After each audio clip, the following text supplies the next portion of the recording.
تو رب سے کہہ ربنا آتنا فی الدنیا حسنتا وفی الآخرۃ حسنتا وقنا عذاب النار۔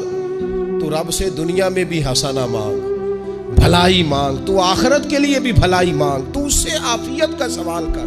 ہم دنیا میں رب کی سزا ہم نہیں سہ سکتے، ہم کمزور ہیں، کوئی آزمائش نہیں سہ سکتے۔ وہ جو لوگ بعض اوقات کہہ دیتے ہیں نا جی فلاں چیز ہمارے اعمال کا نتیجہ ہے، تو میں کیا کرتا ہوں نہ کو یار ہم تو یہ بھی نہیں سہ سکتے، ہم کہاں برداشت کر سکتے ہیں، ہمیں تو وہ معاف ہی فرمائے۔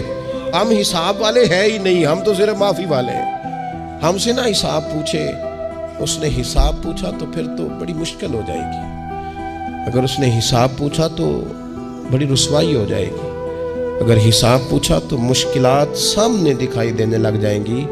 ہم سے تو وہ درگزر والا معاملہ کرے، ہم سے تو وہ کہے جا میں نے محبوب کے صدقے تجھے معاف کیا، جا تیرے لیے رحمت اور بخشش والا فیصلہ کیا۔